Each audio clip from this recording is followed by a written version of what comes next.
उत्पत्ति अध्याय 40। इन बातों के पश्चात ऐसा हुआ कि राजा के पिलानेहारे और पकानेहारे ने अपने स्वामी का कुछ अपराध किया।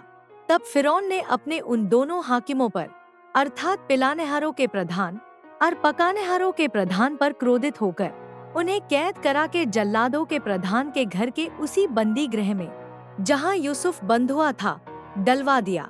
तब जल्लादों के प्रधान ने उनको यूसुफ के हाथ सौंपा और वह उनकी सेवा टहल करने लगा। सो वे कुछ दिन तक बंदी गृह में रहे।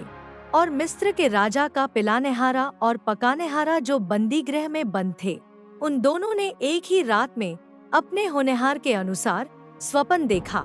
बिहान को जब यूसुफ उनके पास अंदर गया तब उन पर दृष्टि की तो क्या देखा कि वे उदास हैं। सो उसने फिरौन के उन हाकिमों से जो उसके साथ उसके स्वामी के घर के बंदी गृह में थे पूछा कि आज तुम्हारे मुंह क्यों उदास हैं? उन्होंने उससे कहा, हम दोनों ने स्वप्न देखा है और उनके फल का बताने वाला कोई भी नहीं। यूसुफ ने उनसे कहा, क्या स्वप्नों का फल कहना परमेश्वर का काम नहीं? मुझे अपना अपना स्वप्न बताओ। तब पिलानेहारों का प्रधान अपना स्वप्न यूसुफ को यूं बताने लगा कि मैंने स्वप्न में देखा कि मेरे सामने दाखलता है और उस दाखलता में 3 डालियां हैं और उसमें मानो कलियां लगी हैं और वे फूली और उसके गुच्छों में दाख लगकर पक गई। और फिरौन का कटोरा मेरे हाथ में था। सो मैंने उन दाखों को लेकर फिरौन के कटोरे में निचोड़ा और कटोरे को फिरौन के हाथ में दिया। यूसुफ ने उससे कहा, इसका फल यह है कि 3 डालियों का अर्थ 3 दिन है। सो अब से 3 दिन के भीतर तेरा सर ऊंचा करेगा और फिर से तेरे पद पर तुझे नियुक्त करेगा और तू पहले की नाई फिरौन का पिलानेहारा होकर उसका कटोरा उसके हाथ में फिर दिया करेगा। सो जब तेरा भला हो जाए तब मुझे स्मरण करना और मुझ पर कृपा करके फिरौन से मेरी चर्चा चलाना और इस घर से मुझे छुड़वा देना, क्योंकि सचमुच इब्रानियों के देश से मुझे चुरा कर ले आए हैं और यहाँ भी मैंने कोई ऐसा काम नहीं किया जिसके कारण मैं इस कारागार में डाला जाऊं।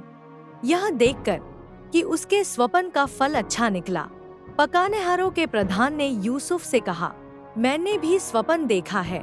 वह यह है, मैंने देखा कि मेरे सिर पर सफेद रोटी की 3 टोकरियां हैं और ऊपर की टोकरी में फिरौन के लिए सब प्रकार की पकी पकाई वस्तुएं हैं और पक्षी मेरे सिर पर की टोकरी में से उन वस्तुओं को खा रहे हैं।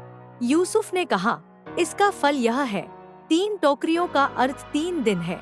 सो अब से 3 दिन के भीतर फिरौन तेरा सिर कटवा कर तुझे एक वृक्ष पर टंगवा देगा और पक्षी तेरे मांस को नोच नोच कर खाएंगे। और तीसरे दिन फिरौन का जन्मदिन था। उसने अपने सब कर्मचारियों की जेवनार की और उसने पिलानेहारों के प्रधान और पकानेहारों के प्रधान दोनों को बंदी गृह से निकलवाया और पिलानेहारों के प्रधान को तो पिलानेहारे के पद पर फिर से नियुक्त किया और वह फिरौन के हाथ में कटोरा देने लगा, पर पकानेहारों के प्रधान को उसने टंगवा दिया, जैसा कि यूसुफ ने उनके स्वप्नों का फल उनसे कहा था। फिर भी पिलानेहारों के प्रधान ने यूसुफ को स्मरण ना रखा, परंतु उसे भूल गया।